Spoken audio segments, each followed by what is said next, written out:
My father told me to sit somewhere else at his retirement dinner because this table is for immediate family. When they tried sticking me with the $6,000 bill, I walked out and left them to rot in their own mess. Hey everyone! Before we jump into today's video, I need your help. We've noticed the channel is losing some traction, and subscribing is one of the best ways you can support us. It's quick, free, and it helps us keep bringing you awesome content. Your support means the world. Let's keep this channel growing together. Thanks so much. Now let's start the video. Hey Reddit, always been the odd one out in my family. My brother took the college route and got a shiny accounting career. I dropped out after a semester, got my CDL, and built a business from a truck cab. Dad never missed a chance to call me a disappointment. Last month, they invited me to Dad's retirement dinner at some overpriced steakhouse. Thought maybe they wanted me there for once? Nah, they didn't.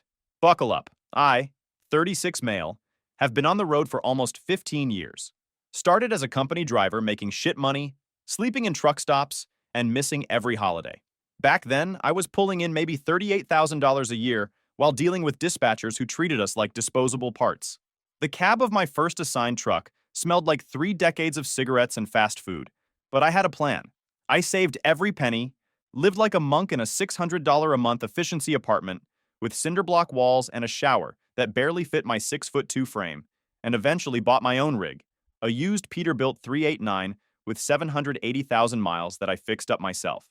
Then another. Now I own a small fleet of 8 trucks, employ 12 drivers plus 3 office staff, and clear about $380,000 a year after expenses, fuel costs, maintenance, and payroll. Not bad for a dropout disappointment. My trucking business didn't happen overnight. I spent 5 years driving for others before saving the $45,000 down payment for my first used rig. I took night classes in business management at the community college. Not that my family bothered to notice. I researched the most profitable routes, specialized in refrigerated goods which pay better rates, and built a reputation for on-time deliveries. Eventually, I secured contracts with regional distributors who didn't want to deal with the headaches of fleet maintenance and driver management. My best friend Darren saw it coming from day one. Back when everyone else was laughing at my truck driver phase, he was the only one who got it. "These assholes don't understand business," he'd say bluntly. "They think success only comes with a piece of paper on the wall." Darren runs an auto repair shop across town and has the subtlety of a sledgehammer. Exactly why we've been tight since high school. We played offensive line together. He was right guard, I was right tackle, and we protected our quarterback like our lives depended on it. That mentality carried over after graduation. 2 years ago, I adopted Buck, a German Shepherd from a rescue. Some jackass abandoned him when he moved out of state. He's with me almost everywhere, riding shotgun in the F-350, sleeping at the office, the works. Best decision I ever made. When you've dealt with family like mine, having something around that's actually loyal makes a difference. Buck has become the unofficial mascot of my company. My drivers bring him treats, the ladies in the office spoil him rotten, and my clients always ask about him. He's got better social skills than I do, honestly, and he's got a sixth sense about people. If Buck doesn't like you, there's usually a good reason. Meanwhile, my brother, Nate, 39 male, followed the right path, got his accounting degree, married Grace, his college sweetheart, and they have 2 kids, a boy and a girl, ages 8 and 6. Perfect American dream, right? Nate makes around $90,000 working for some corporate firm downtown. He's got the 4,000 square foot house in the suburbs with the $2,800 monthly mortgage, the leased BMW 5 Series he can barely afford, and about $40,000 in credit card debt he doesn't talk about. Dad thinks he walks on water. Every Christmas, Nate makes a big show of the family vacation they just took or the new golf clubs he bought. But I've seen his credit card statements when he left them on the counter once while I was at their house. Minimum payments across the board. The guy is drowning in debt, but keeps up appearances like his life depends on it. My parents are pieces of work themselves. Dad, 63 male, spent his life as a middle manager at a manufacturing plant, always complaining about being passed over for promotion. His favorite phrase is, "I would have been VP if it weren't for office politics." Yeah, sure. Nothing to do with his mediocre performance and tendency to take credit for other people's work. Mom, 61 female, worked part-time at a doctor's office, mostly spending her time gossiping about the patients and judging people based on their medical conditions. They've both got that boomer mentality, where they think they worked harder than anyone else despite having it easier than any generation since. Dad loves telling stories about how he paid for college by working summers. Conveniently leaves out that college cost about $500 a semester back then. Mom brags about buying their first house at 23. Doesn't mention that it costs 3 times their annual salary, not the 8 to 10 times it costs young people today. Over the years, our relationship went from bad to worse. Every time I visited, which wasn't often, Dad would make these backhanded comments about my career choice. "I saw one of those big rigs jackknife on the interstate," he'd say during dinner. "Guess that's the kind of thing that happens when they let anyone get a CDL these days." Or he'd talk about Nate's new promotion in front of me, then ask if I'd considered going back to school. What they didn't know, or chose to ignore, was that while Nate was living paycheck to paycheck in his McMansion, I was quietly building something substantial. My fleet brings in $1.8 million in gross revenue. I've got commercial contracts with 3 major distributors, a real estate portfolio of 4 rental properties that generate $5,700 in monthly passive income, and a 7-figure investment account. My sister-in-law Grace knew, though. She'd drop hints sometimes about their financial struggles when Nate wasn't around. "Nate had to take a cash advance to pay for Timmy's baseball camp," she once told me. Or, "We're thinking of refinancing again to consolidate some debt." Funny thing is, I've actually bailed them out more than once. When Nate's mortgage was underwater during the housing crisis, I loaned him $15,000. Never mentioned it again. When Dad's transmission went out in his precious Cadillac, I covered the $4,800 repair bill. When Mom needed dental work not covered by insurance, I handled the $3,200 without a word. When Nate's kid needed emergency surgery and their insurance had a $5,000 deductible, guess who covered it? They conveniently forgot these moments when it came time to respect what I'd built. "That's how families operate," Darren told me once while we were watching a game. "They'll take your help but still treat you like garbage. It's the Thompson family special." He wasn't wrong. I've also got a half-sister, Tori, 27 female, from Dad's brief affair back in the day. Mom took him back, but always treated Tori like shit. Tori and I actually get along great. She's a tattoo artist who never bought into the family's bullshit either. She's the only one I keep in regular contact with. For the past 4 years, I've barely seen any of them. Last Christmas, I sent gifts for the kids but didn't show up for dinner. Tori came to visit me on the road once or twice. That was it. I was too busy building my empire to deal with their bullshit. My blood pressure literally dropped 15 points after I stopped regular contact, according to my doctor. Then last month, I got the call. Dad was retiring. They were having this exclusive family celebration at Morton's Steakhouse, supposedly the fanciest place in town. Mom called, then Nate, then Mom again. Tori texted me saying, "They're being weird about this dinner. I think they're up to something." I should have listened to her. But like an idiot, I thought maybe, just maybe, they actually wanted to patch things up. After 15 years of their shit, I still had this small hope they might eventually see me as something other than a failure. I pulled up to Morton's in my F350 Platinum. 7.3-liter Power Stroke diesel, 1,050 pound-feet of torque, custom flatbed in the back for hauling parts when needed. Cost me $84,000 cash, no financing. Buck sat in the passenger seat, looking at me like he knew what was coming. I told him to stay and crack the windows. He'd be fine for a couple hours. The valet gave my truck the once-over, a mixture of respect for the vehicle and confusion about the guy driving it. He wasn't sure if I was someone important in work clothes or just some contractor who took a wrong turn. I handed him the keys and told him to park it somewhere visible.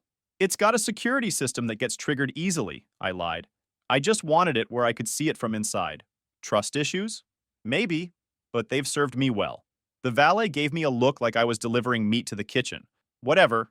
I've seen that look my whole adult life. People assume I'm just some uneducated grunt who moves things from point A to point B. They don't realize I run complex logistics operations, manage a multi-million-dollar business, and make more in a month than most of them do in a year. Their ignorance isn't my problem. Inside, I spotted them at a large table in the center of the restaurant. Dad was holding court, loudly talking about his legacy at the company. Nate sat next to him, nodding at everything like a dashboard bobblehead. Mom was on Dad's other side, occasionally smiling that fake smile she saves for public appearances. Grace looked uncomfortable, checking her phone repeatedly. The kids weren't there, probably with a babysitter. Tori hadn't arrived yet.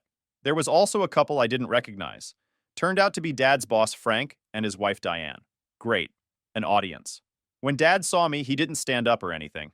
Just nodded and said, "Well, the prodigal son returns. Thought you might be too busy with your trucks?" Already starting with the condescension. I should have walked out right then. I went to sit in the empty chair next to Grace, but Nate quickly spoke up. Actually, Hank, that's for Tori. You can grab one from another table. This setup is for immediate family and Dad's guests of honor. I looked at him for a second, taking in what he was saying. I'm not immediate family? Mom jumped in with some bullshit excuse about seating arrangements. I glanced around the table. Everyone was watching like this was some kind of test. Nate had that smug little smirk he's had since we were kids. I pulled up a chair from a nearby empty table, wedging myself between the wall and the corner of their table. The server came by looking confused about the seating arrangement, but didn't say anything. Just a water for now, I told him. That's when I started noticing things. Dad and Nate kept exchanging these looks. Mom kept mentioning how successful retirement planning is so important. Frank and Diane seemed completely unaware of any tension, just happy to be getting a free meal. When Tori finally arrived, she took one look at the setup, raised an eyebrow at me sitting off to the side, and immediately got it. This feels like a setup, she whispered when she hugged me hello. Yep, I replied quietly. Let's see how it plays out. She sat in her seat, though I noticed no one had actually saved her a spot until I tried to sit there. Another tell. Then the ordering started. Dad went first, loudly proclaiming he'd have the tomahawk ribeye, $165. Nate and Mom followed suit with equally expensive orders. Nate's wife Grace looked physically pained when he ordered both the lobster tail add-on and the black truffle butter, silently mouthing something that looked like, "We can't afford this." Frank and Diane ordered the surf and turf. Mom made a big show of insisting they get appetizers too. I quickly calculated they were already over $2,000 into this meal.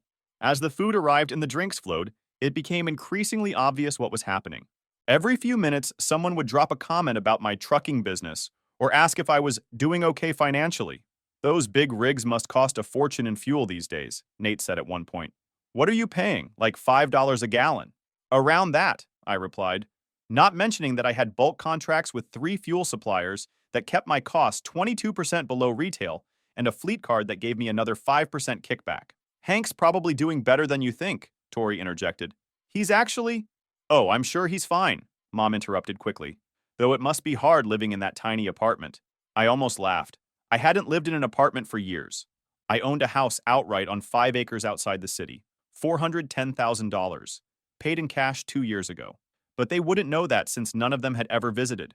My place has a 3-car garage where I keep my weekend car, a 2023 Corvette Z06 I bought as a gift to myself after landing a major contract, a fully equipped home gym, and a workshop where I restore vintage motorcycles as a hobby. Currently working on a 1978 Harley Shovelhead that's almost done. But sure, Mom, I'm in a tiny apartment. As dessert menus were handed out, Dad leaned back in his chair, visibly drunk, and announced, "Let's go all out. One of everything for the table." The server nodded enthusiastically and scurried off to put in the order. That's when Nate turned to me with what he probably thought was a subtle look and said, "By the way, Hank, we all figured since you missed so many family events over the years, you'd want to handle the bill tonight. Sort of a makeup gift for Dad's retirement. We already told the server." And there it was. The real reason for the invitation. All these years, I'd wondered if I was the problem. But this confirmed everything. They didn't see me as family. They saw me as a wallet. 3 hours and countless drinks later, the server appeared with the black leather folder. Without hesitation, he placed it directly in front of me. "Whenever you're ready, sir," he said with a smile. The table went completely silent. Even Frank and Diane seemed to suddenly realize something was off. Dad was staring at me expectantly, one eyebrow raised. Mom had that smile she gets when she's pretending everything is fine. Nate was actually smirking. I picked up the folder and opened it casually. $5,850.76. Nearly $6,000 for a dinner. I could have bought a set of Michelin X-Line Energy Z tires for my entire fleet for that. Just for perspective, $5,850 is what one of my trucks grosses on a good 3-day haul from Chicago to Dallas. That's 60 hours of operation, 900 miles of wear and tear, fuel costs, driver wages, insurance, and everything else. They blew that amount on a single meal. I closed the folder and set it down in front of me, saying nothing. The silence stretched uncomfortably. "Well," Dad finally said, "are you going to take care of that or what?" I looked around the table. "Did anyone here actually ask if I was willing to pay for dinner tonight?" Nate scoffed. "Come on, don't be difficult. We all know you've got the cash. Those trucks of yours must bring in something. So, because I have money, which, by the way, I earned by busting my ass for 15 years in a job you all look down on, I'm automatically responsible for a $6,000 dinner bill that I didn't agree to. Mom leaned forward. Hank, this is your father's retirement dinner. Don't make a scene. I'm not making a scene, I replied calmly. I'm just asking a simple question. When exactly did I agree to cover tonight's bill? Dad's face was getting red. This is ridiculous. Just pay the damn bill so we can go home. I picked up the folder again, looked at it thoughtfully, then said it directly in front of my father. No. That single word landed like a bomb. Dad's mouth actually fell open. What did you just say? He sputtered. I said no. I'm not paying for this. Nate jumped in. You can't be serious. This was the arrangement. An arrangement none of you bothered to discuss with me, I pointed out. You just assumed. Like you've always assumed things about me.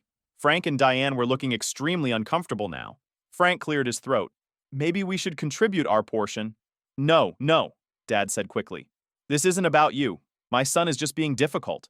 I leaned back in my chair. I'm not being difficult. I'm setting a boundary. Something I should have done years ago.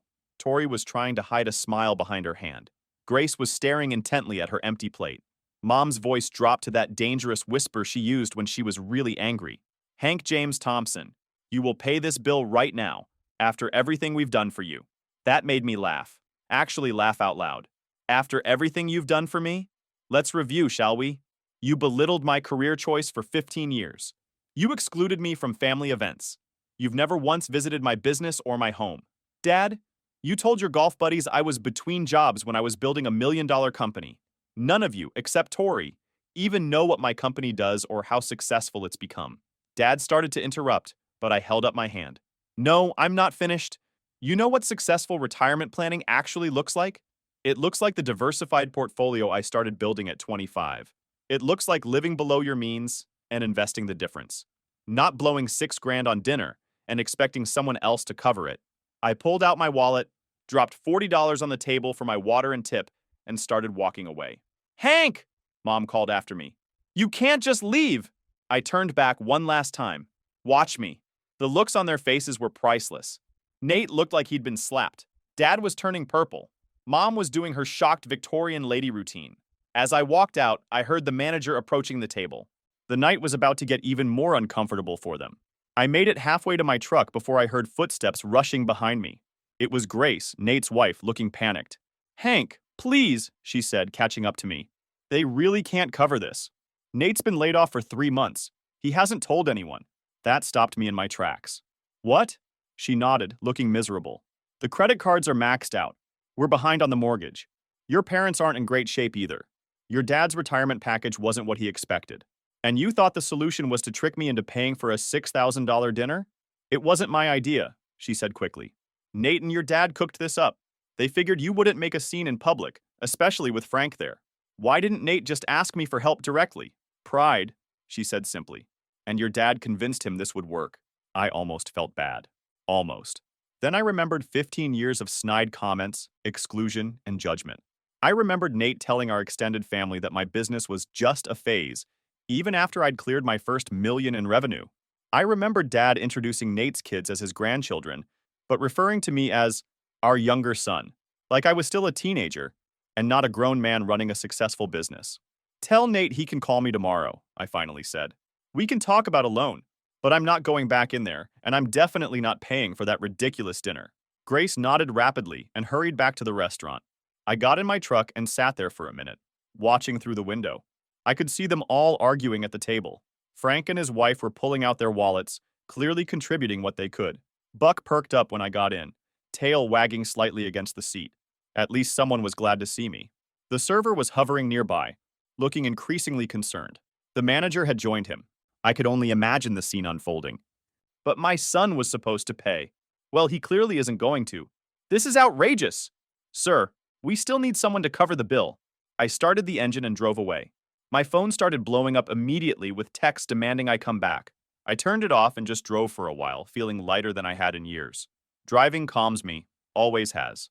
There's something about being on the open road that puts things in perspective. That's why I loved trucking from the start, even when the pay was shit and the hours were brutal. You get time to think, and what I thought about that night was why I'd ever expected anything different from them. They'd shown me who they were over and over. It was time I finally believed them. The next morning, I turned my phone back on to find 17 missed calls and about 30 texts. Most were from my family, but there was one from Frank, Dad's boss, that caught my attention. Hank, this is Frank Williams from dinner last night. I got your number from the server. I think we need to talk. There's more going on with your father's retirement than you know. That was interesting. I called him back immediately. Hank, yes, thank you for calling back. He sounded exhausted. Look, I feel like I need to clear something up. I'm not your father's boss. I'm his financial advisor. What the hell? Last night wasn't what your father made it out to be, Frank continued. He told me it was a family dinner to celebrate your new business partnership with him. Something about you bringing him on as a consultant for your trucking company. I nearly choked. That's complete fiction. He's never stepped foot in my business. I figured as much, Frank sighed. Look, I don't normally discuss clients' situations, but given what happened last night, I think you should know the truth. That dinner last night wasn't actually a retirement celebration. Your father isn't retiring. He was fired 3 months ago for misappropriating company funds. They gave him a choice: face criminal charges or quietly resign with no benefits. My mind was reeling. And the dinner? Your father and brother set it up. They told us you were wealthy and wanted to treat everyone to celebrate a new business venture. We had no idea they expected you to pay until things got awkward. So they lied to you to get you there, then tried to stick me with the bill without warning. Classy. Frank cleared his throat. There's more. Your father has been making some questionable financial decisions for years. He's essentially broke. The house has a second mortgage, his 401k is depleted, and he's got significant credit card debt. He's been telling everyone he's fine, but he's not. After thanking Frank for his honesty, I hung up and immediately called Tori. Did you know Dad got fired? I asked when she picked up. What? No, I thought he was retiring. She sounded genuinely shocked. That explains why he and Mom have been selling stuff on Facebook Marketplace, though. What kind of stuff? Mom's jewelry, the riding lawnmower, Dad's golf clubs. I thought they were just downsizing. The more I dug, the worse it got. Nate hadn't just been laid off. He'd been fired for fudging expense reports. Dad had blown through his 401k already. Mom had been telling people I promised to take care of them in their retirement. Pure fiction. They'd been living beyond their means for years, assuming they could eventually guilt me into bailing them out. The dinner was their first attempt to tap the bank of Hank. I called Darren that afternoon and filled him in while throwing a tennis ball for Buck in the backyard. You've got to be freaking kidding me, he said. So let me get this straight. They treat you like shit for 15 years, then expect you to cover their asses when their financial house of cards collapses? Classic Thompson family bullshit. He was right, as usual. Darren's been my reality check since high school. When I was considering buying my first truck, he sat me down with a calculator and worked through the numbers with me. When I was thinking about hiring my first employee, he helped me figure out the true costs beyond just salary. And when I dated that crazy woman who keyed my car after 3 weeks, he was the one who said, I told you she was nuts, but you had to learn the hard way. So when Darren predicted my family would come crawling back with their hands out, I knew it was just a matter of time. 3 days after the disaster at Morton's, I got a text from Dad. We need to talk. Family meeting at our house tomorrow at 6. No apology. No acknowledgement of what happened. Just a demand for my presence. Like I was still a kid who could be ordered around. I showed up right on time, pulling into their driveway in my truck.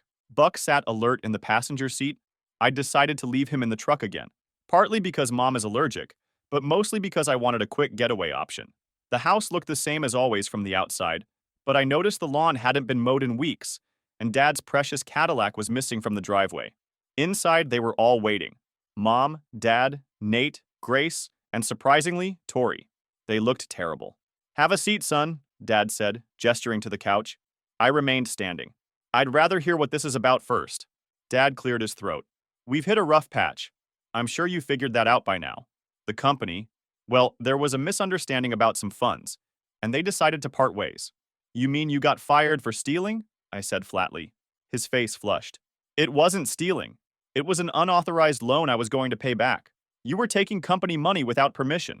That's the definition of stealing, Dad. You don't understand the pressure I was under, he snapped. We had appearances to maintain. And Nate? Nate looked up briefly. Creative accounting. They didn't appreciate my methods. Creative accounting, I repeated. So fraud. Nate didn't deny it, just looked back down at his hands. So now what? I asked, even though I already knew where this was headed. Mom jumped in. We thought as family we could help each other out, just until things stabilize. The dinner was a test, Dad admitted.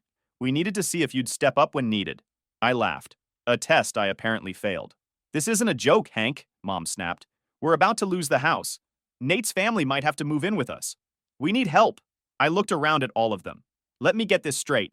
You've spent my entire adult life looking down on me for being a truck driver. You've mocked my career, excluded me from family events, treated me like I was nothing. Now that you've screwed up your lives, you expect me to swoop in and fix everything? You're doing well, Dad argued. Those trucks must be worth something. They are. I've built a successful business despite all of you. Not because of you. Tori spoke up. Hank, they asked me to talk to you too. I told them they were crazy, but they wouldn't listen. I turned to her. It's okay, Tori. This isn't on you. Then I addressed the rest of them. Here's what's going to happen. I'm not giving you money to maintain the lifestyle you think you deserve. What I will do is offer Nate a job. Nate's head snapped up. A job? Doing what? Driving one of my trucks. The silence was deafening.